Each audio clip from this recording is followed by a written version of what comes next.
الحمد لله رب العالمين والصلاة والسلام على أشرف الأنبياء والمرسلين أما بعد فأعوذ بالله من الشيطان الرجيم من همزه ونفخه ونفثه بسم الله الرحمن الرحيم رب اشرح لي ويسر لي أمري واحلل عقدة من لساني يفقه قولي اللهم انفعنا بما علمتنا وعلمنا ما ينفعنا وزدنا علما فبشر عبادي الذين يستمعون القول فيتبعون أحسنه أولئك الذين هداهم الله وأولئك هم أولو الألباب أعوذ بالله من الشيطان الرجيم بسم الله الرحمن الرحيم فبما نقضهم ميثاقهم وكفرهم بآيات الله وقتلهم الأنبياء بغير حق وقولهم قلوبنا غلف فبما نقضهم بس بسبب نقضهم ان کے توڑنے کے میثاقہم اپنا پختہ وعدہ وکفرہم بآیات اللہ اور ان کے کفر کرنے کی وجہ سے اللہ کی آیتوں کے ساتھ وقتلہم الانبیاء بغیر حق اور ان کا قتل کرنا انبیاء کرام علیہم السلام کو ناحق اس کی وجہ سے وقولہم اور ان کے کہنے کی وجہ سے قلوبنا غلف کہ ہمارے دل پردے میں ہیں بل طبع اللہ علیہا بکفرہم بلکہ مہر لگا دی اللہ نے ان پر بکفرہم ان کے کفر کی وجہ سے فلا یؤمنون الا قلیلا بس نہیں وہ ایمان لاتے مگر بہت تھوڑا فبما نقضہم بس بسبب ان کے توڑنے کے ان کے توڑنے کی وجہ سے میثاقہم اپنا پختہ وعدہ اللہ نے کچھ جرم بیان کیے ہیں یہود کے پیچھے بھی بیان کیے ہیں اور اس آیت کریمہ میں بھی بیان کر رہے ہیں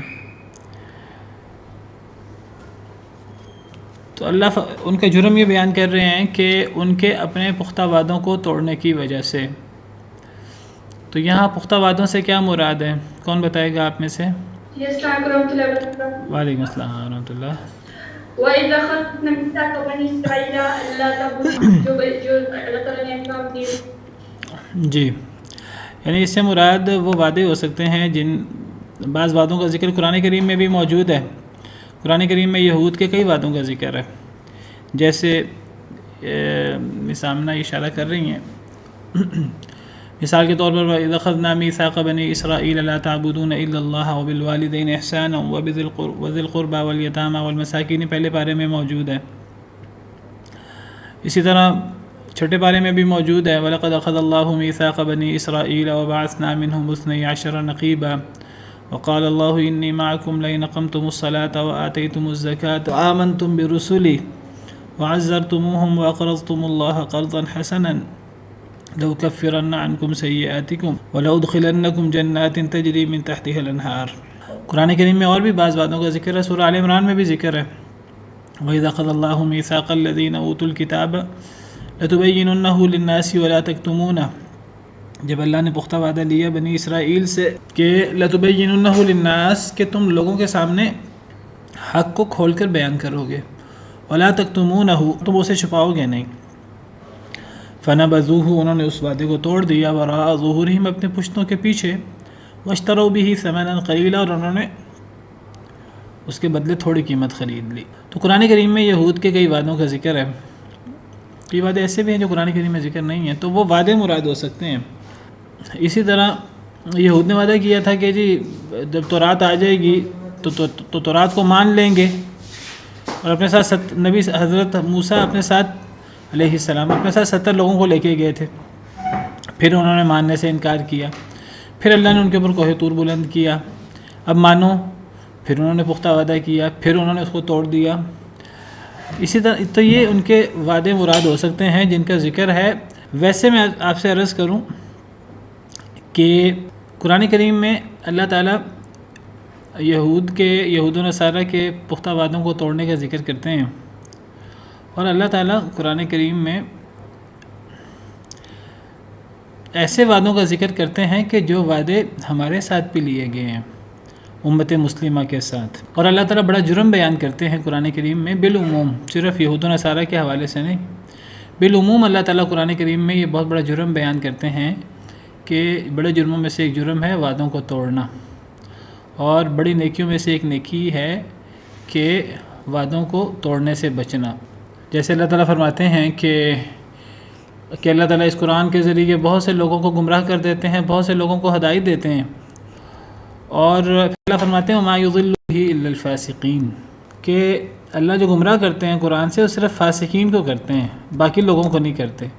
اور فاسقین کون ہیں؟ اللہ فرماتے ہیں الذین ینقضون عہد اللہ من بعد میثاقہ، جو فاسق لوگ ہیں جنہیں اللہ گمراہ کرتے ہیں قرآن سے، ان فاسق لوگوں کی سب سے بڑی علامت اور سب سے پہلی علامت کیا ہے کہ جو لوگ توڑ ڈالتے ہیں اللہ کے وعدوں کو ان کے پختہ ہونے کے بعد.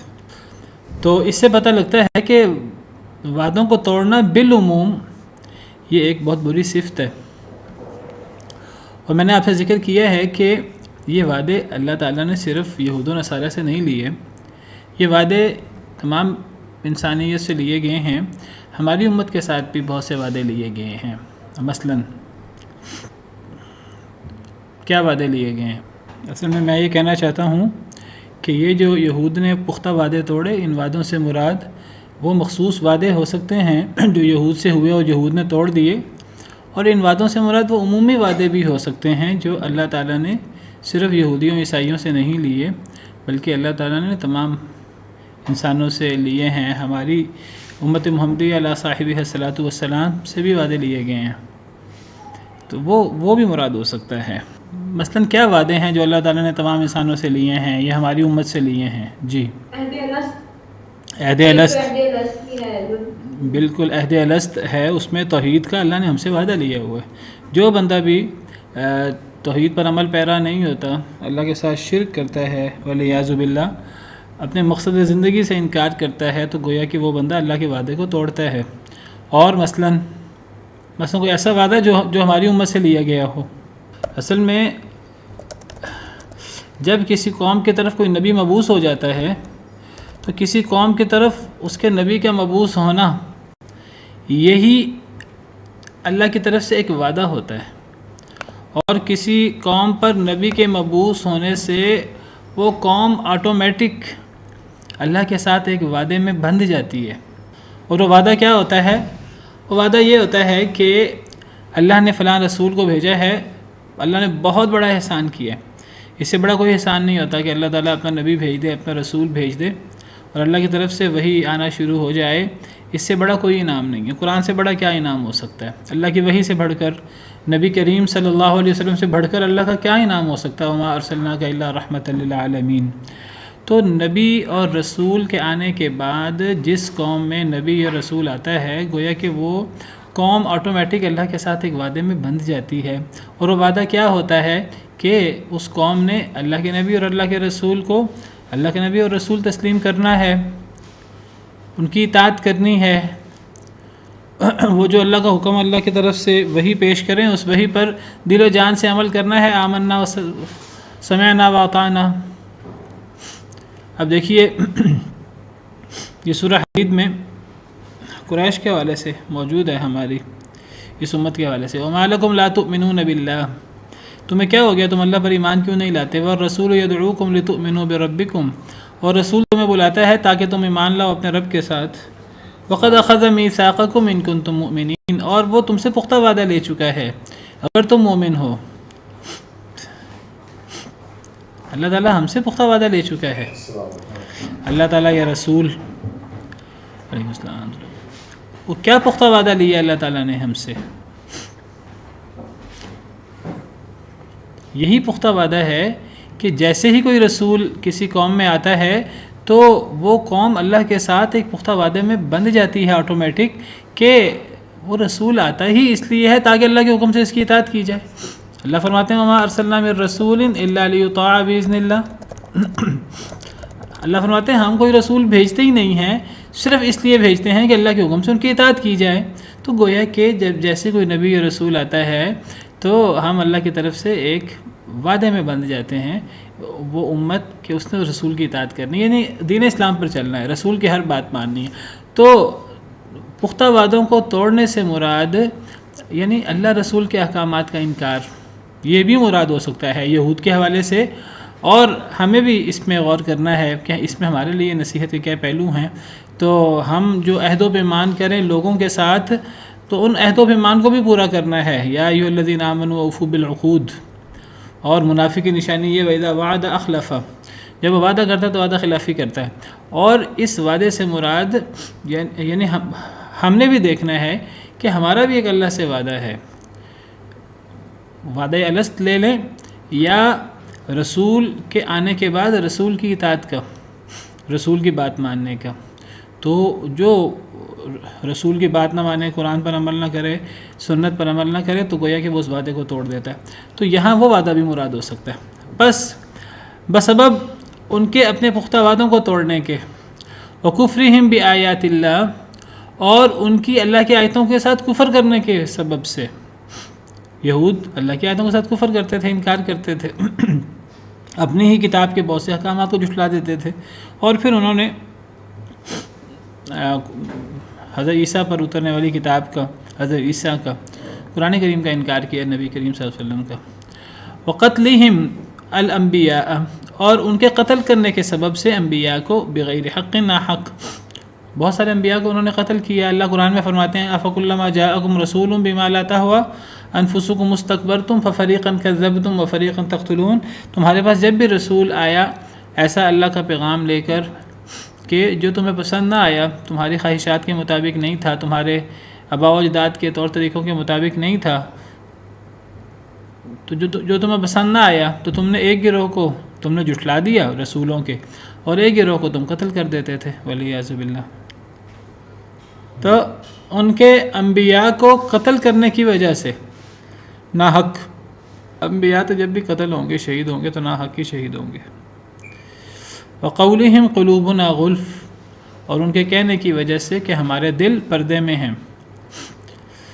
یہاں اللہ تعالیٰ نے بڑے بڑے 4 گناہوں کا ذکر کیا. کون سے 4 گناہ؟ ایک عہد کو توڑنا، اللہ کا پختہ وعدہ توڑنا، اور اس سے مراد وہ جو یہود کے وعدے ہیں وہ ہو سکتے ہیں، یا نبی کی نافرمانی، اسلام کے ہر حکم کی مخالفت، اپنے دین کے ہر حکم کی مخالفت، وہ بھی وعدے کو توڑنا ہے. اللہ کی آیتوں کا انکار، نبیوں کو ناحق قتل کرنا. اور چوتھا جرم کیا ہے؟ چوتھا جرم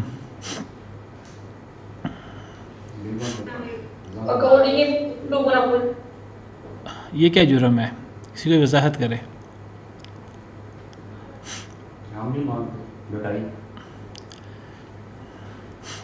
ان کا یہ کہنا کہ ہمارے دل پردے میں ہیں، یہ کوئی جرم ہے؟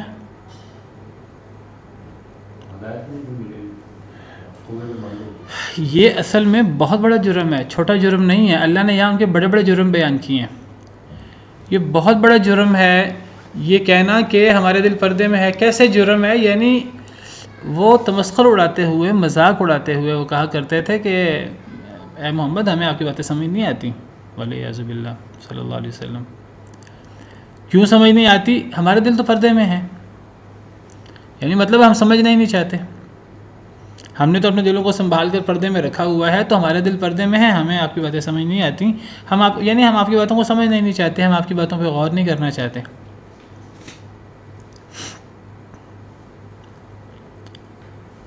یہ بہت بڑا جرم ہے، چھوٹا جرم نہیں ہے. اللہ نے بڑے بڑے جرموں کے اندر اس کا ذکر کیا ہے. یہ کوئی عملی جرم تو نہیں ہے کہ وہ باقاعدہ جس طرح پیچھے ذکر ہے کہ وہ پختہ وعدوں کو توڑ دیتے تھے. وعلیکم السلام. اللہ کی آیتوں کا انکار، دیکھیں بڑے بڑے جرم بیان ہو رہے ہیں. میں نے آپ سے ذکر کیا کہ اللہ کے وعدوں کو توڑنا یہ بڑے جرموں میں سے ہے. یعنی جب اللہ تعالیٰ بڑے بڑے جرم بیان کرتے ہیں نا، وما یضل بہ الا الفاسقین، ابھی میں نے آپ کے سامنے سورہ بقرہ کی آیت پیش کی کہ یہ اللہ فاسقوں کو گمراہ کرتے ہیں. اور فاسق کون ہیں؟ ان کے 3 بڑے گناہ بیان کیے. ان میں سے پہلا جرم بیان کیا وعدوں کو توڑنا. الذین ینقضون عہد اللہ من بعد میثاقہ ویقطعون ما امر اللہ بہ ان یوصل ویفسدون فی الارض. تو وعدے کو توڑنا یہ کبیرہ یعنی بڑے گناہوں میں سے ایک گناہ ہے. اور یہ اتنے بڑے گناہوں میں سے ہے کہ جتنے بڑا گناہ اللہ کی آیتوں کا انکار. اللہ کی آیتوں کا انکار کفر، اس سے بڑا جرم کیا ہوگا؟ اللہ کے یعنی کفر سے مراد اللہ کی آیتوں کا انکار اور اللہ کی آیتوں کی تکذیب ہے نا. تو اللہ تعالیٰ اپنی آیتوں کی تکذیب کو اللہ کہتے ہیں اس سے بڑا جرم کیا ہوگا؟ ومن اظلم ممن کذب علی اللہ وکذب بالصدق اذ جاءہ، اس سے بڑا ظالم کون ہوگا جو اللہ کی آیتوں کو، جو اللہ پہ جھوٹ باندھے اور سچائی کو جھٹلا دے جب سچائی اس کے پاس آ گئی۔ تو اللہ کی آیتوں کا انکار یہ سب سے بڑا جرم ہے، اور نبیوں کو قتل کرنا اس سے بڑا جرم کیا ہوگا؟ ناحق۔ تو اللہ نے یہاں بہت بڑے بڑے جرم بیان کیے ہیں، عام چھوٹے جرم بیان نہیں کیے، اور ان بڑے جرموں میں سے ان کا یہ کہنا کہ ہمارے دل پردے میں ہے۔ میں اصل میں یہاں جس چیز کی طرف اشارہ کرنا چاہتا ہوں وہ یہ ہے کہ ایک تو ان کا یہ کہنا ہمارے دل پردے میں ہے، اس کا مطلب ہے کہ یعنی وہ سمجھنے کی کوشش ہی نہیں کرتے تھے نبی کریم صلی اللہ علیہ وسلم کی احکام، آپ کی تعلیمات کو، آپ کی باز و نصیحت پر وہ غور ہی نہیں کرتے تھے اور وہ مذاق اڑاتے تھے، ہمارے دل پردے میں ہیں۔ ایک تو ان کا یہ عمل بہت گھناؤنا عمل ہے، یہ یعنی نبیوں، یہ وہی ہے اصل میں نبیوں کی باتوں کا انکار اور ان کا تمسخر اڑانا، مذاق اڑانا۔ میں اصل میں یہ توجہ دلانا چاہتا ہوں کہ ہم اپنے منہ سے بعض دفعہ ایسی یہاں یہ ان کا عمل بہت گھناؤنا ہے، اور ان کا یہ کہنا، یہ ان کا کہنا بہت بڑا گناہ ہے۔ یعنی ایک تو یہ عمل بہت برا عمل ہے کہ پرواہ نہ کرنا رسول کے احکامات کی، اور رسول کے احکامات کی پرواہ نہ کرنا اور ان کو جھٹلا دینا، اور بڑے ہی دھڑلے سے، دیدہ دلیری سے کہہ دینا ہمارے دل پردے میں ہے، ہم یعنی ہم سمجھنا ہی نہیں چاہتے اور ہمیں سمجھ ہی نہیں آتی، اور مذاق کا انداز۔ ایک تو یہ عمل بہت برا ہے، اور ایک یہ منہ سے یہ الفاظ نکالنا، یعنی بعض دفعہ انسان منہ سے ایسے الفاظ نکالتا ہے کہ وہ منہ سے الفاظ نکالنا بہت بڑا جرم بن جاتا ہے۔ منہ سے بعض دفعہ ایسے کلمات نکل جاتے ہیں انسان کے کہ وہ کلمات ایسے ہی ہیں جیسے کفر، جتنا بڑا جرم کفر ہوتا ہے وہ کلمات اتنا بڑا جرم ہوتے ہیں، جتنا بڑا جرم نبیوں کو، رسولوں کو ناحق قتل کرنا ہوتا ہے اتنا بڑا جرم ہی وہ الفاظ ہوتے ہیں۔ تو منہ سے جو ہمارے الفاظ نکلتے ہیں تو یہ الفاظ بہت اہم ہوتے ہیں، یہ ہمیں اللہ کی جنتوں کا اور اللہ کی جنتوں کے بڑے بڑے درجات میں ہمیں لے جا سکتے ہیں اگر یہ اچھے کلمات ہوں، اور اگر یہ برے کلمات ہوں تو یہ ہمیں جہنم کی اتھا گہرائیوں میں والعیاذ باللہ لے جا سکتے ہیں، اور اللہ تعالیٰ کی شدید ناراضگی کا ہمیں شکار کر سکتے ہیں۔ اللہ یہ نہیں فرما رہے کہ انہوں نے غور نہیں کیا اور انہوں نے سمجھا نہیں، وہ تو پیچھے ذکر کر دیا۔ یہاں اللہ نے ان کے اس قول کو فوکس کیا ہے، ان کا یہ کہنا۔ تو یہ جو زبان سے اس قسم کے دیدہ دلیری کے ساتھ الفاظ نکالنا اور اس قسم کا تمسخر اڑانا اور اس کا اظہار کرنا اپنے منہ سے، ہی چھوٹی چیز نہیں ہوتی، بہت بڑی چیز ہوتی ہے۔ یہ جو منہ سے ایسے الفاظ نکلتے ہیں، انہی الفاظوں میں سے یہود تو بڑے دیدہ دلیر تھے، ان معاملات میں بڑے جری تھے والعیاذ باللہ، مسلمانوں کی مخالفت میں اپنے ہی رب کو اور اپنے ہی اللہ کو برا بلا کہہ دیتے تھے، اس چکر میں کہ ہم تو مسلمانوں کے اللہ کو برا کہہ رہے ہیں، حالانکہ وہ بھی اس بات کو مانتے تھے کہ مسلمانوں کا اللہ اور ہمارا رب ایک ہی ہے۔ جی مسلمانوں کا رب تو اللہ تو بڑا فقیر ہے اور ہم غنی ہیں، وہ تو دیکھو ہم سے قرض مانگتا ہے۔ اب آپ دیکھیے اللہ تعالیٰ، میں صرف آپ کو بتانا چاہتا ہوں کہ منہ سے اس قسم کے الفاظ نکالنا، یہ الفاظ اور کفر، اللہ کے ساتھ شرک اور نبیوں کو قتل کرنا، یہ بڑے بڑے جرموں میں سے ایک جرم ہے، یہ اس قسم کے الفاظ نکالنا۔ اللہ نے بڑے بڑے جرموں کے اندر ان کا یہ قول بیان کیا ہے کہ ان کا یہ کہنا کہ ہمارے دل پردے میں ہیں، اتنے جری ہو کر انسان کو پرواہ ہی نہ ہوگی۔ دیکھیے ذرا اللہ فرماتے ہیں لقد سمع اللہ قول الذین قالوا ان اللہ فقیر ونحن اغنیاء، البتہ تحقیق اللہ نے سن لی ان لوگوں کی بات جنہوں نے کہا کہ بے شک اللہ فقیر ہے اور ہم غنی ہیں۔ یہود نے یہ بات کہی۔ اب آگے اللہ تعالیٰ کیا فرماتے ہیں، سنکتب ما قالوا وقتلهم الانبیاء بغیر حق، ان قریب ہم لکھ لیں گے جو انہوں نے کہا اور ان کا نبیوں کو قتل کرنا بھی ناحق۔ ہم نے آیت پڑھی ہے پیچھے، اور میں نے تب بھی وضاحت کی تھی کہ اللہ نے یہاں فرمایا کہ اللہ نے یہاں ان کے دو جرموں کا اللہ نے ایک جرم کا ذکر کیا، اور وہ جرم یہ ہے کہ انہوں نے کہا اللہ فقیر ہے نعوذ باللہ اور ہم غنی ہیں ولیعذ باللہ، اللہ کو گالی نکالی، اللہ کو برا کہا۔ تو اللہ فرماتے ہیں کہ جو انہوں نے کہا ہم اس کو لکھ لیں گے سے مراد ہے کہ یعنی ان کا یہ جو بدترین عمل ہے یہ یعنی ضائع نہیں ہوگا، یہ ہم اس کو لکھ لیں گے اور ہم ان کو اس کی پوری جزا دیں گے، پورا اس کا بدلہ دیں گے ہم انہیں۔ ہم یہ بھی ان کی بات لکھ لیں گے جو انہوں نے اللہ کے بارے میں بکواس کی، اور ہم ان کا نبیوں کو قتل کرنا بھی لکھ لیں گے ناحق۔ حالانکہ یہاں نبیوں کے قتل کرنے کی بات نہیں ہو رہی، لیکن اصل میں نے ذکر کیا تھا قرآن کریم میں دو چیزیں ایک جگہ آنا، تو اس سے بہت دفعہ یہ استدلال کیا جاتا ہے کہ یہ دونوں جرم قریب ایک لیول کے ہیں، تو نبیوں کو قتل کرنا اس سے بڑا جرم کیا ہوگا؟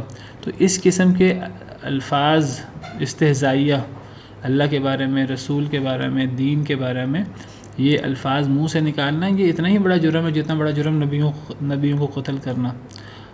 تو یہ منہ سے اس قسم کے الفاظ نکالنا یہ چھوٹی چیز نہیں ہے۔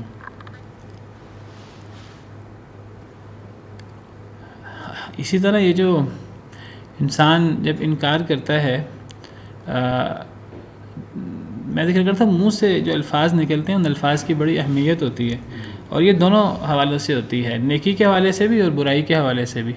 جب ہم لا الہ الا اللہ محمد رسول اللہ پڑھتے ہیں، اسلام میں داخل ہوتے ہیں، تو وہ منہ کے الفاظ سے اگرچہ وہ صرف الفاظ نہیں ہوتے، ان الفاظ کے پیچھے تصدیق قلب بھی ہوتی ہے، پھر اس کا ثبوت بھی انسان پوری زندگی اپنے اعمال سے پیش کرتا ہے، لیکن آپ دیکھیں کہ وہ اسلام میں داخل کلمہ سے ہوتا ہے، منہ سے کچھ الفاظ نکالتا ہے، ظاہراً اس کا اعلان تو لوگوں کے سامنے تو اس کے الفاظ ہوتے ہیں، اور وہ کفر سے اسلام میں داخل ہو جاتا ہے۔ اگرچہ وہ الفاظ اکیلے نہیں ہیں، میں بتا رہا ہوں، صرف اقرار باللسان نہیں ہے، ساتھ تصدیق بالقلب بھی ہے، اور پھر پوری زندگی اس کے اعضاء کے ذریعے عمل بھی اس کا ثبوت بھی ہے، لیکن یہ الفاظ اتنے اہم ہوتے ہیں۔ کوئی آپ کو السلام علیکم کہے تو یہ اس کے مسلمان ہونے کی دلیل ہے، کسی علاقے میں اذان ہونا یہ اس علاقے کے مسلمان ہونے کی دلیل ہے، کسی علاقے میں اذان نہ ہونا، آوازیں نہ گونجنا اسلام کی، یہ اس علاقے کے کافر ہونے کی دلیل ہے۔ اور یہ اسی طرح منہ سے کلمہ کفر کہہ دینا، اللہ رسول کا دین اسلام کا مذاق اڑا لینا، یہ بہت بڑے بڑے جرموں میں سے ایک جرم ہے۔ تو اللہ تعالیٰ یہاں یہود کے بڑے بڑے جرم بیان کر رہے ہیں، اللہ نے ان بڑے بڑے جرموں میں ان کا یہ قول ذکر کیا ہے، اور ابھی ایک قول نہیں ہے، ابھی آگے اگلے قول بھی آ رہے ہیں، تو یہ بڑے بڑے جرم بیان کیے ہیں۔ اللہ فرماتے ہیں ان بڑے بڑے جرموں کی وجہ سے فَبِمَا نَقْضِهِمْ مِيثَاقَهُمْ، پس بسبب ان کے توڑنے کے اپنے پختہ وعدوں کو، اور ان کی اللہ کی آیتوں کے ساتھ کفر کرنے کے سبب سے، اور ان کے انبیاء کو ناحق قتل کرنے کی وجہ سے، اور ان کے اس کہنے کی وجہ سے کہ ہمارے دل پردے میں ہیں، ان تمام وجوہات کی وجہ سے، ان تمام جرموں کی وجہ سے کیا ہوا؟ جملہ ختم ہو گیا، وقف آ گیا۔ فبیما، پس بسبب، یعنی ان جرموں کی وجہ سے، ان جرموں کے سبب سے، اب آگے بات ہونی چاہیے کہ ان جرموں کی وجہ سے یہ ہوا، ہم نے یہ کیا، ہم نے یہ سزا دی، آگے اس کا ذکر نہیں ہے، تو یہ جملہ کیسے مکمل ہوگا؟ تو مفسرین کرام کہتے ہیں یہاں محذوف ہے لعناہم، کہ ہم نے لعنت کر دی، ان کے ان بڑے بڑے جرموں کی وجہ سے ہم نے ان پر لعنت کر دی، ان کو دھتکار دیا۔ اور میں ذکر کر چکا ہوں اللہ کی طرف سے لعنت، اس سے بڑی نحوست اور اس سے بڑی مصیبت انسان کے لیے کیا ہوگی اگر اللہ کسی پر لعنت کر دے۔ شیطان پر بھی اللہ نے لعنت تو کی تھی، جب شیطان نے اللہ کے حکم ماننے سے انکار کر دیا تھا تو اللہ نے فرمایا تھا وَإِنَّ عَلَيْكَ لَعْنَتِي إِلَىٰ يَوْمِ الدِّينِ، کہ قیامت تک کے لیے تجھ پر میری لعنت ہے، اللہ کی رحمت سے دوری۔ اور اس سے بڑی نحوست اور اس سے بڑی سزا کیا ہوگی؟ تو یہود کے یہ بڑے بڑے اعمال، ہمارے بد، اللہ فرماتے ہیں ان کے ان بڑے بڑے اعمالوں کی وجہ سے، ان بڑے بڑے جرموں کی وجہ سے کیا ہوا؟ محذوف ہے۔ مفسرین کہتے ہیں کہ لعناہم، یعنی ان بڑے بڑے جرموں کی وجہ سے ہم نے ان پر لعنت کر دی، ان کو اللہ نے یعنی اپنی گڈ بک سے اور اللہ نے اپنی رحمت سے اور اپنے فضل کرنے سے اور ان چیزوں سے اللہ نے نکال دیا، ٹھیک ہے، وہ اگر یہی چاہتے ہیں تو ٹھیک ہے، اللہ کی لعنت کا شکار ہو جائیں، اللہ نے لعنت کر دی ان پر۔ بل طبع اللہ علیہا بکفرہم فلا یؤمنون الا قلیلا، بلکہ مہر لگا دی اللہ نے علیہا ان پر، یعنی ان دلوں پر۔ یہ اللہ نے آخری بات کا جواب دیا ہے۔ آخری بات بڑی ہلکی لگتی ہے، اور میں نے ذکر کیا آخری بات کسی طور پہ ہلکی نہیں ہے باقی جرموں کے مقابلے میں، وہ باقی جرموں کا ٹکر کا جرم ہے، بہت بڑا جرم ہے، اور اللہ اس کا جواب دے رہے ہیں۔ اللہ فرماتے ہیں کہ تم یہ نہ سمجھو تکبر کرتے ہوئے، استہزاء کرتے ہوئے کہ جی ہم تو سننا ہی نہیں چاہتے، ہمیں تو آپ کی باتیں سمجھ ہی نہیں آتی، ہم تو آپ کی باتوں پر غور کرنا ہی نہیں چاہتے ہیں، آپ کی باتیں ہمیں اچھی نہیں لگتی۔ تم یہ نہ کہو کہ تمہارے دل پردے میں ہیں اور تم نہیں چاہتے، اللہ نے مہر لگا دی تمہارے دلوں پر، اللہ نہیں چاہتے کہ اللہ تعالیٰ تمہیں یہ سعادت بخشیں کہ تم اللہ کے دین میں داخل ہو جاؤ، اللہ تمہیں اپنے قریب نہیں کرنا چاہتے، اللہ تمہیں اس سعادت سے ہمکنار نہیں ہونے دینا چاہتے۔ تم کہاں پیچھے ہٹتے ہو اللہ کے دین کو قبول کرنے سے؟ یہ تو اللہ نے تمہیں دھتکار دیا ہے اور اللہ نے تمہارے دلوں پر مہر لگا دی۔ تم کہتے ہو ہمارے دل پردے میں ہیں، تم مذاق اڑاتے ہوئے بات کہتے ہو، اللہ فرماتے ہیں واقعی ہی ایسا ہے، تم نے اپنے دلوں کو خود پردے میں نہیں ڈالا، تمہارے دلوں پر اللہ نے مہر لگا دی ہوئی ہے۔ یہ آخری بات کا جواب ہے ان کی، آخری بات بہت گھنونی ہے اور اللہ نے اس کا جواب دیا ہے۔ بلکہ مہر لگا دی ہے اللہ نے ان پر، یعنی ان دلوں پر، بکفرہم ان کے کفر کی وجہ سے۔ تم دور نہیں ہوئے دین اسلام سے، اللہ نے تمہیں دور کر دیا ہے۔ فلا یؤمنون الا قلیلا، پس نہیں وہ ایمان لاتے مگر بہت تھوڑا۔ وبکفرہم اور ان کے کفر کرنے کی وجہ سے مزید ان کے جرم بیان ہو رہے ہیں۔ ان پر جو لعنت ہوئی، ان لعنت کی وجوہات میں یہ 4 گھنونے جرم بھی ہیں، اور کیا جرم ہے ان کے کفر کرنے کی وجہ سے۔ پیچھے تو عمومی ذکر ہے نا، اللہ کی آیتوں کا انکار، پیچھے جو جرم بیان ہوئے ہیں 4، وعدوں کو توڑنا، اللہ کی آیتوں کا انکار، نبیوں کو ناحق قتل کرنا، اور یہ مذاق اڑانا کہ ہمارے دل پردے میں ہیں۔ پھر اللہ فرماتے ہیں ان کے کفر کی وجہ سے، پیچھے بھی کفر کا ذکر ہے لیکن پیچھے اللہ کی آیتوں کا کفر ہے، اللہ کی آیتوں کا انکار، تو وہ بھی کفرہم، یہاں عمومی کفر ہے ان کا، ہر چیز کا کفر۔ جب ایک بندہ اللہ کے کسی ایک چیز کا انکار کرتا ہے، پھر وہ کسی ایک چیز کا انکار نہیں کر رہا ہوتا، وہ اصل میں دین کی ہر چیز کا انکار کر رہا ہوتا ہے۔ تو پیچھے اللہ کی آیتوں کا کفر ہے، اللہ کی آیتوں کا انکار، اور یہاں ہر چیز کا انکار مراد ہے ان کے کفر کرنے کی وجہ سے۔ وقولہم علی مریم بہتانا عظیما، اور ان کے کہنے کی وجہ سے مریم پر علیہ السلام بہتانا عظیما، بہت بڑا بہتان، یہ بھی اتنا ہی بڑا جرم ہے، حضرت مریم پر بہت بڑا بہتان لگانا، یہ بھی ان کے بڑے بڑے جرموں میں سے ایک جرم ہے۔ کیا بہتان لگایا انہوں نے حضرت مریم پر؟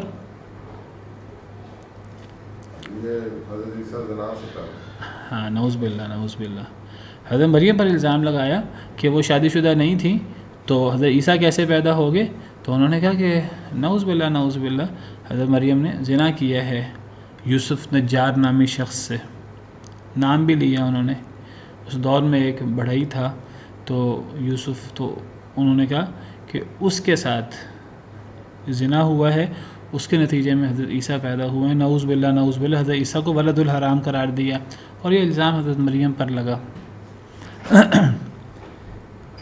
تو کسی پر جھوٹا الزام لگانا یہ بہتان ہوتا ہے، کسی کے بارے میں کوئی ایسی بات کرنا جو اس کو اچھی نہ لگے، چاہے وہ سچی بات کیوں نہ ہو، تو اس کے عدم موجودگی میں، یہ تو غیبت ہے نا، کسی کے عدم موجودگی میں کوئی ایسی بات کرنا جو اسے اچھی نہ لگے چاہے وہ سچی کیوں نہ ہو۔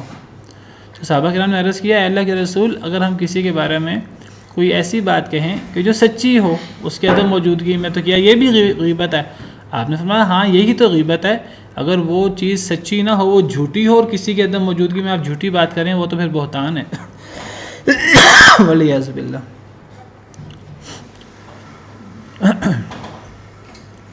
تو اللہ فرماتے ہیں ان کے کفر کرنے کی وجہ سے اور ان کے حضرت مریم پر بڑا بہتان لگانے کی وجہ سے، تو یہ ان کے بڑے بڑے جرموں میں سے ایک جرم ہے یہ بھی قولی جرم ہے۔ تو زبان سے اس قسم کے، دیکھیں ایک تو یہ عمل جرم ہے نا، تو ان چیزوں کا اظہار یہ بھی اتنا ہی بڑا جرم ہے ان چیزوں پر فخر کرنا، ایک ہے انسان شراب پیے اللہ کے نافرمانی کے لیے، اور ایک ہے کہ انسان پھر وہ اس کا اعلان کرے اور ببانگ دوحل کہ جی میں شراب پیتا ہوں، میں یہ کرتا ہوں، میں یہ کرتا ہوں، تو یہ اتنا ہی بڑا جرم ہے جتنا بڑا جرم وہ عمل ہے۔ یہ کہنا، منہ سے یہ الفاظ نکالنا دیدہ دلیری کے ساتھ، یہ اتنا ہی بڑا جرم ہے۔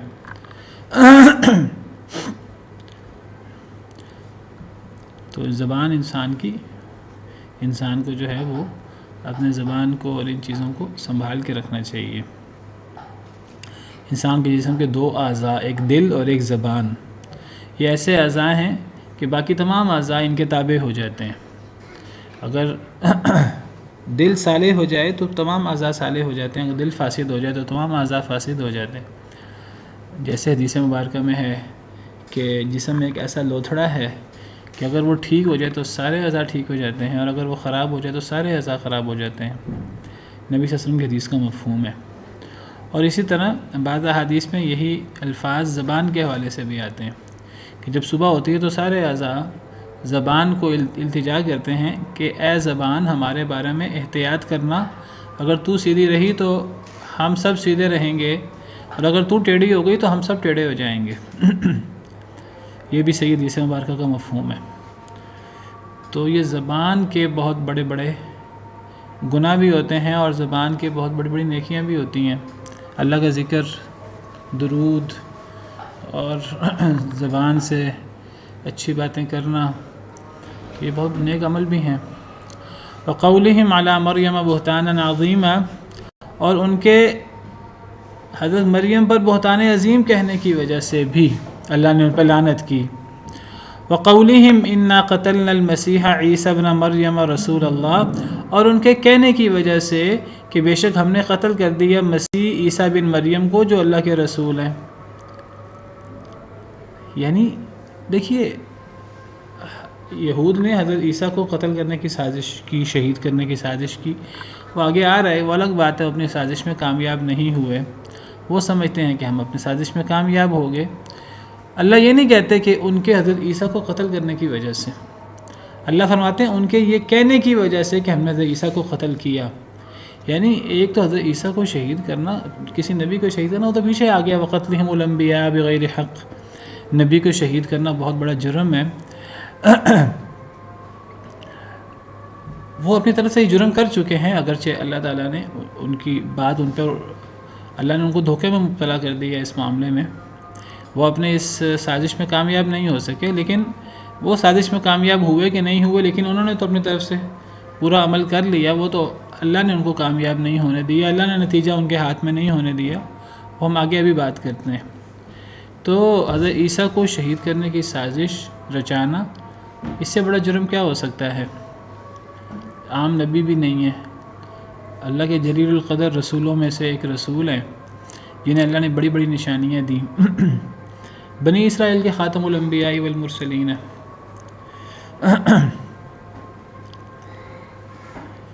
تو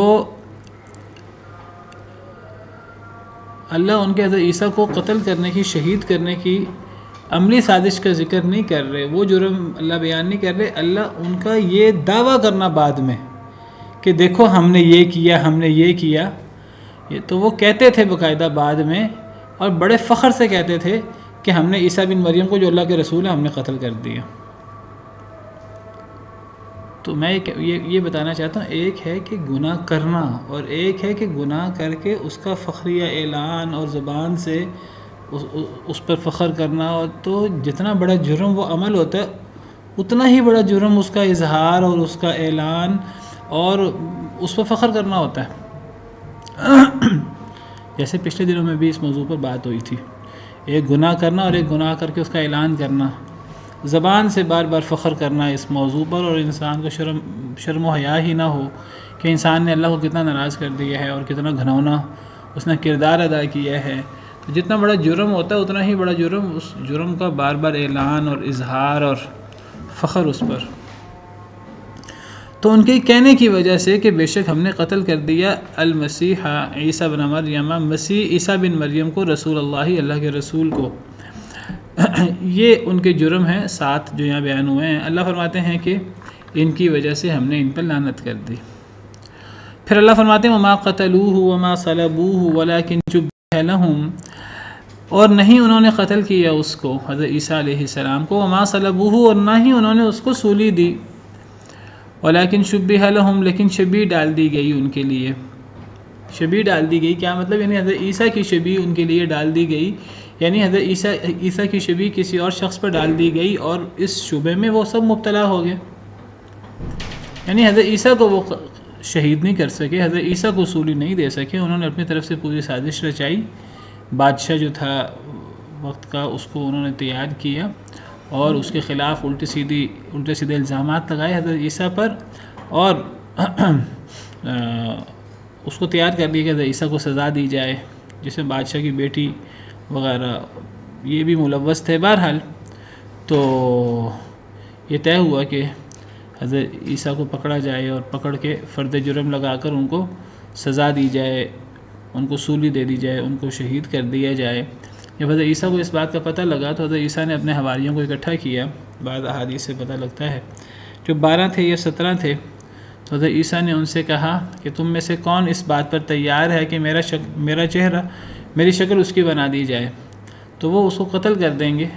حضرت عیسیٰ نے انہیں بشارت سنائی کہ جو اس کام کے لیے تیار ہوگا اس کے لیے اللہ کے ہاں یہ انعام ہے، تو کون اس کام پر تیار ہے؟ تو حواریوں میں سے حواری بڑے نیک تھے، حضرت عیسیٰ کے جان نثار تھے، تو ایک حواری نے اپنے آپ کو پیش کیا، کہا میں اس پر تیار ہوں، تو حضرت عیسیٰ کی شبیہ اس حواری پر ڈال دی گئی اور حضرت عیسیٰ کو اٹھا لیا گیا آسمان پر جسم اور روح سمیت، جیسے ابھی آگے آ رہا ہے۔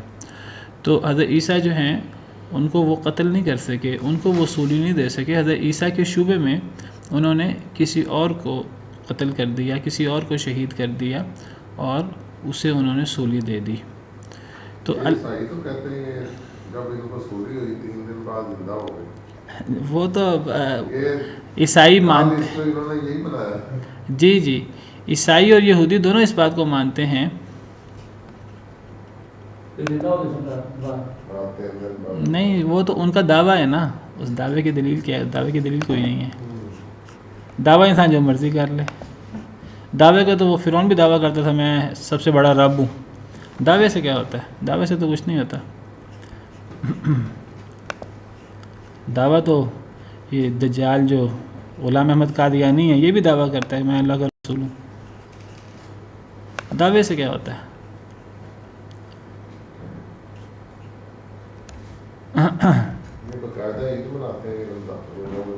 جی تو اصل میں عیسائی تو حضرت عیسیٰ کو ماننے والے تھے حضرت عیسیٰ کے دور میں، بعد میں یہود کی وجہ سے وہ بھی گمراہ ہو گئے، تو عیسائیوں نے تو یہ سازش نہیں کی حضرت عیسیٰ کو شہید کرنے کی، یہ تو یہودیوں نے سازش کی، اور عیسائیوں کی اور یہودیوں کی بڑی زبردست قسم کی دشمنی تھی، لیکن اور یہود باقاعدہ یہ دعویٰ کرتے ہیں بڑے فخر سے کہ ہم نے یہ کام کیا، ہم نے یہ سازش کی اور ہم اس سازش میں کامیاب ہو گئے، وہ اس کو بڑا فخریہ اپنا دعویٰ کرتے ہیں، تو حالانکہ وہ اپنی سازش میں حضرت عیسیٰ کے حوالے سے کامیاب نہیں ہو سکے، حضرت عیسیٰ کی شبیہ ڈالی گئی کسی پر تو اس کو سولی دی گئی۔ تو اب یہود اور عیسائی دونوں اس بات کے قائل ہیں کہ حضرت عیسیٰ کو سولی ہو گئی، لیکن مسلمان اس بات کے قائل نہیں ہیں۔ سر ایک بات جی جی ویسے میں نے پڑھا تھا ان کے بارے میں کہ وہ کہتے ہیں کہ ایک حواری تھا، اس نے جا کے نا انعام کے چکر میں حضرت عیسیٰ کو مطلب پکڑوا دیا یہودیوں سے، اور پھر اس کی شکل بنا دی جس کی وجہ سے وہ قتل ہو گیا ملے گا، میں نے یہ بھی پڑھا۔ یہ اصل میں اسرائیلیات میں لکھا ہوا ہے، اسرائیلیات پہ ہم اعتماد نہیں کر سکتے، یقین نہیں کر سکتے، تو یہ بعض روایات میں یہ بات موجود ہے جو میں نے آپ کے سامنے ذکر کی۔ بعض تو یہ بھی کہتے ہیں کہ وہ جو سرغنہ تھا نا سازش کا، جس نے ساری یہ سازش رچائی تھی، تو اسی پر حضرت عیسیٰ کی شکل بنا دی گئی اور اس کو گویا کہ اس کے جرم کی سزا ملی، اور وہ گویا کہ وہ یہود میں سے تھا، اور تو وہ کہتا رہا میں عیسیٰ نہیں ہوں، میں عیسیٰ نہیں ہوں، تو وہ لیکن حضرت عیسیٰ کی شکل اس کی بنا دی گئی۔ لیکن بعض روایات کی روشنی میں نے جو آپ کو ذکر کیا ہے کہ حواریوں میں سے حضرت عیسیٰ نے ایک حواریوں سے کہا کون اس پہ تیار ہے، تو حواریوں میں سے ایک حواری تیار ہوا، تو حضرت عیسیٰ کے جانثار حواری، تو پھر اس کو حضرت عیسیٰ کی شکل دی گئی اور اس کو سولی دے دیا گیا۔ واللہ عالم۔ اسرائیلیات میں چیزیں موجود ہیں، ہم ان کو بیان تو کر سکتے ہیں لیکن اس کی تصدیق اور تکذیب نہیں کر سکتے۔ تو یہود اور نصارہ دونوں اس بات کے قائل ہیں کہ حضرت عیسیٰ کو شہید کر دیا گیا، سولی دے دی گئی۔ یہود نے اپنی طرف سے ظلمن دی اور عیسائی وہ اپنی طرف سے مظلوم بنتے ہیں کہ جی یہود نے ہم پہ یہ ظلم کیا، لیکن دونوں اس بات کے قائل ہیں کہ حضرت عیسیٰ کے ساتھ یہ معاملہ ہو گیا اور حضرت عیسیٰ شہید ہو گئے۔ اللہ کیا فرماتے ہیں اور اللہ کے اس فرمان کے نتیجے میں مسلمان کیا سمجھتے ہیں؟ اللہ فرماتے ہیں وما قتلوہ وما صلبوہ، نہ وہ حضرت عیسیٰ کو قتل کر سکے، شہید کر سکے، نہ حضرت عیسیٰ کو سولی دے سکے، ولیکن شبہ لہم، لیکن شبیہ ڈال دی گئی تھی ان کے لیے، یعنی حضرت عیسیٰ کی شبیہ کسی پر ڈال دی گئی تھی، اس کے ساتھ انہوں نے یہ معاملہ کیا، انہوں نے سولی دی ہے، انہوں نے قتل کیا ہے، لیکن حضرت عیسیٰ کو نہیں کیا، کسی اور کو کیا ہے۔ حضرت عیسیٰ کا معاملہ کیا ہے وہ آگے آ رہا ہے، بل رفعہ اللہ الیہ۔ تو اللہ فرماتے ہیں وَإِنَّ الَّذِينَ اخْتَلَفُوا فِيهِ لَفِي شَكٍّ مِّنْ، بے شک وہ لوگ جو اختلاف کرتے ہیں اس میں، البتہ وہ شک میں ہیں اس بارے میں۔ اب اس بارے میں اختلاف ہے، یہود کے اندر شدید اختلاف ہے، یہود کے اپنے گروہ ہیں جن کے اندر بہت زیادہ اختلاف ہے، عیسائیوں کے اندر بہت زیادہ اختلاف ہے، دونوں بالعموم اس بات کے قائل ہیں۔ یہود کہتے ہیں ہم نے یہ سازش رچائی اور ہم نے حضرت عیسیٰ کو قتل کروا دیا، شہید کروا دیا۔ عیسائی کہتے ہیں کہ حضرت عیسیٰ مظلوم جو ہے وہ شہید کر دیے گئے۔ تو اب اختلاف ہے بہت زیادہ۔ بعض کہا جاتا ہے واللہ عالم کہ جب حضرت عیسیٰ کو آسمان پہ اٹھایا گیا تو بعض یہود نے اس کو دیکھ بھی لیا، تو ان کو شبہ پڑ گیا کہ یہ اب حضرت عیسیٰ کو ہی ہم شہید کر رہے ہیں کہ ہم کسی اور کو کر رہے ہیں، لیکن اکثر لوگ اسی بات کے قائل رہے کہ ہم نے حضرت عیسیٰ کو شہید کرنے میں اپنے سازش میں ہم کامیاب ہو گئے ہیں۔ یہود کے اندر ہی لوگ ان کے مخالف بھی تھے۔ پھر عیسائیوں کے اندر، عیسائیوں اور یہود کا آپس میں اس پر تو اتفاق ہے کہ حضرت عیسیٰ شہید ہو گئے، لیکن آپس کا شدید اختلاف ہے۔ عیسائی کہتے ہیں یہودیوں کو کہ تم نے ظلم کیا، اور عیسائی اپنے آپ کو مظلوم سمجھتے ہیں اس معاملے میں۔ پھر عیسائیوں کے اندر شدید اختلاف ہے۔ حضرت عیسیٰ کے بعد عیسائی ان کے اندر بڑے عجیب و غریب عقائد پیدا ہو گئے، وہ بھی یہود کی وجہ سے، پولس کی وجہ سے اور سینٹ پال وغیرہ کی وجہ سے۔ اب کچھ عیسائی کہتے ہیں کہ حضرت عیسیٰ کو جو ہے نا وہ شہید تو ہو گئے، سولی تو دے دی گئی، لیکن وہ دوبارہ زندہ ہو گئے 3 دن بعد۔ کچھ کہتے ہیں کہ حضرت عیسیٰ کی 2 حیثیتیں تھیں، ایک ناسوت ایک لاہوت۔ ناسوت یعنی وہ ان کے اندر ایک بشری صفت تھی، اور لاہوت ان کے اندر ایک الوہی صفت تھی۔ تو وہ جو بشری صفت ہے اس کو سولی ہو گئی تھی، وہ جو الوہی صفت ہے اس کو نہیں ہوئی تھی۔ بعض کا یہ عقیدہ ہے، بعض کہتے ہیں دونوں کو ہی سولی ہو گئی تھی۔ عجیب و غریب عقائد ہیں، ان میں آپس میں شدید اختلاف ہے۔ تو اللہ تعالیٰ فرماتے ہیں کہ جو لوگ اختلاف کرتے ہیں اس بارے میں، البتہ وہ شک میں ہیں اس معاملے میں جی بیٹا وہ سمجھتے ہیں کہ حضرت عیسیٰ کی 2 حیثیتیں ہیں، عیسائی سمجھتے ہیں، ایک وہ اس کو ناسوت کہتے ہیں ایک حیثیت کو، اور ایک حیثیت کو لاہوت کہتے ہیں۔ ناسوت ناس سے ہے، انسان سے، اور لاہوت اللہ سے ہے، الوہیت سے۔ وہ کہتے ہیں حضرت عیسیٰ میں ایک انسانی کیفیت تھی، اور ایک جو ہے وہ ان میں الوہی کیفیت تھی، وہ ایک لحاظ سے اللہ تھے، ایک لحاظ سے انسان تھے۔ تو بعض عیسائی کہتے ہیں کہ حضرت عیسیٰ کی جو ناسوت والی حیثیت تھی اس کے لحاظ سے انہیں سولی ہوئی، تو جو لاہوت والی کیفیت تھی اس حوالے سے نہیں ہوئی۔ بعض کہتے ہیں دونوں حوالوں سے ہو گئی۔ تو عجیب و غریب ان کے آپس پہ اختلافات ہیں شدید۔ تو اللہ فرماتے ہیں کہ بے شک وہ لوگ جنہوں نے اختلاف کیا اس بارے میں وہ بھی شک میں ہیں اس معاملے میں، لیکن انہیں حقیقت تو پتہ نہیں ہے، اور ان کے پاس حقیقت معلوم کرنے کا کوئی ذریعہ بھی نہیں ہے۔ مسلمانوں کے پاس تو حقیقت معلوم کرنے کا ذریعہ یہ ہے کہ اللہ کی طرف سے وحی ہے۔ تو اب حضرت عیسیٰ کے آسمان پر اٹھائے جانے کے بعد تو اب انجیل میں کوئی نئے احکامات تو نہیں آ سکتے، تو حضرت عیسیٰ کے حوالے سے انجیل میں تو کوئی ایسی چیز نہیں ہے، تورات میں، انجیل میں، تو اب وہ اختلافات ہیں ان کے سامنے، ان کو پتہ ہی نہیں کہ اب حق کیا ہے، جب حق کو اتنا خلط ملط کر دیا گیا ہے۔ مسلمانوں کے سامنے اللہ تعالیٰ نے قرآن کریم میں واضح کر دیا ہے، نبی صلی اللہ علیہ وسلم نے احادیث مبارکہ میں، تو مسلمان بڑے کلیئر ہیں اس معاملے میں کہ حضرت عیسیٰ کو شہید نہیں کیا گیا، حضرت عیسیٰ کی شبیہ بنا دی گئی تھی۔ تو تو جو لوگ اختلاف کرتے ہیں اس میں، یہود عیسائی آپس میں، اور پھر یہود کے ساتھ، عیسائیوں کے ساتھ، وہ شک میں ہیں، کوئی رائے دیتا ہے، کوئی رائے دیتا ہے۔ ما لہم بہ من علم الا اتباع الظن، نہیں ہے ان کے لیے اس کے بارے میں کوئی علم مگر ظن کی اتباع، ان کے پاس کوئی یقینی چیز نہیں ہے، ظن و تخمین ہے، کوئی ظن و تخمین کی بنا پر کچھ کہتا ہے، کوئی کچھ کہتا ہے، کوئی ٹھوس ذریعہ علم تو کسی کے پاس نہیں ہے یہود و نصارہ میں سے۔ اللہ فرماتے ہیں وما قتلوہ یقینا، نہیں وہ قتل کر سکے انہیں یقینی طور پر۔ اس سے کیا پتہ لگا؟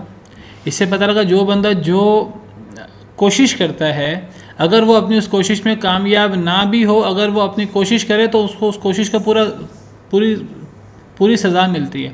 اب یہود کہتے ہیں ہم نے حضرت عیسیٰ کو شہید کر دیا، یہود نے سازش رچائی، حضرت عیسیٰ کو شہید کرنے میں کامیاب نہیں ہو سکے۔ اللہ قرآن میں کہتے ہیں کہ وہ یقینی طور پہ حضرت عیسیٰ کو شہید نہیں کر سکے۔ وما قتلوہ ما صلبوہ، ہاں وہ انہوں نے کسی اور کو کر دیا، کسی اور کو شہید کرنا اور اسے سولی دینا یہ بھی بڑا جرم ہے ناحق، لیکن ایک عام انسان، ایک امتی ہو، ایک عام انسان ہو اور ایک نبی اور جلیل القدر پیغمبر، زمین و آسمان کا فرق ہے۔ تو یہود کے اوپر جو جرم ہے، یہود کا جو جرم ہے وہ حضرت عیسیٰ کو شہید کرنا اور اس کی سازش رچانا، حالانکہ حضرت عیسیٰ کو وہ شہید کرنے میں کامیاب نہیں ہو سکے، لیکن وہ یہ ان کا جرم ہے، یہ عملی طور پہ ان کا جرم ہے، اور وہ اس جرم کا دعویٰ بھی کرتے تھے، اور ان کا یہ دعویٰ ہی اتنا بڑا گناہ ہے